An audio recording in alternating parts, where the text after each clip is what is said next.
Bryon Russell gets maligned for the shot, but which was about 24 years ago at this point. But at the end of the day, it's like he was still a very good defender. They had very good one of the best defenders in the league. Yeah, and it was not a push off. He clearly got him going, and he just contact. gave him a little. He was just bracing himself and gave him a nice little love tap. No, that's just natural contact. His hand was moving with the body, but it wasn't. I debate. I'll let anything be debatable, and I'm open-minded. I am not open-minded about this. He did not push off. It was a freaking love tap. If that hand isn't there, Bryon Russell's feet are all in the exact same steps and places. Guarantee.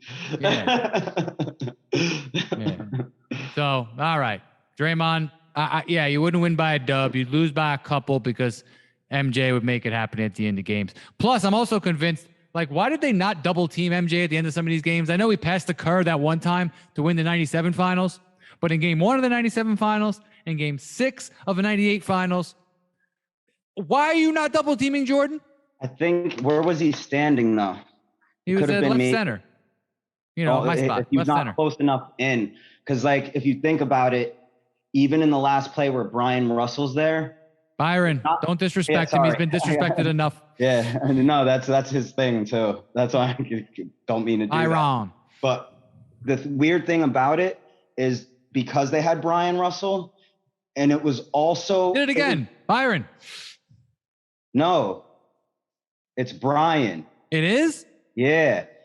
That's his thing. My apologies. My apologies, my name's Bryon Russell. Don't call me Bryon Russell.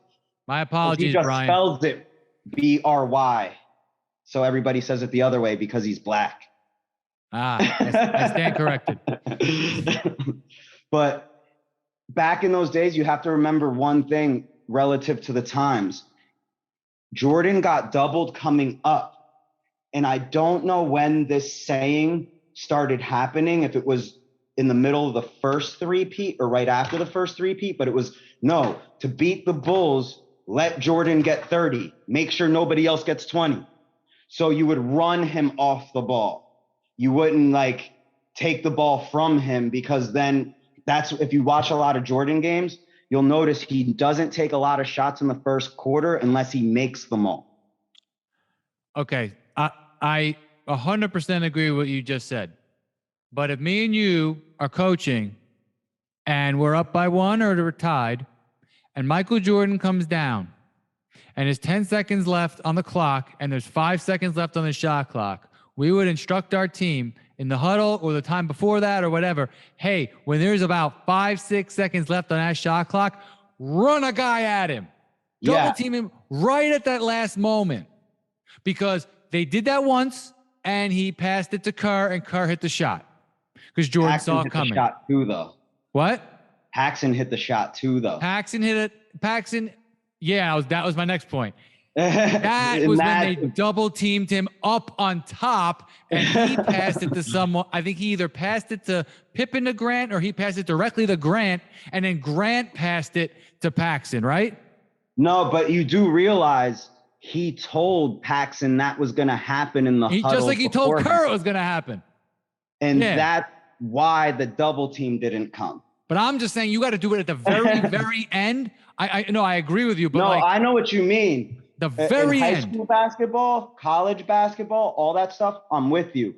But when you're dealing with paid professionals, the coach loses his job on that double team at this point. The coach keeps his job if you don't do it, because everybody that owns the league has that much respect for Jordan. And the rule was, don't let somebody else beat you. If Jordan makes that shot, at least have the double team come running over as fast as you can when the shot goes up, try to time it right, but you're trying to time it to the last second. But you lose your job at this point if you do that. Because remember, too, he made that pass in the double nickel game against the Knicks, and it was to Luke Longley under the basket. I love that game. That was one of my favorite games. Yep. 35 in the first half. I'll watch it after this. So it's not just those playoff series is that he did that. There was signature moments throughout his career that he did that. I partially believe that David Stern said to Jerry Sloan, listen, you took the ball out of Jordan's hands last year at the end of the finals. He's going to hit this game-winning shot this time.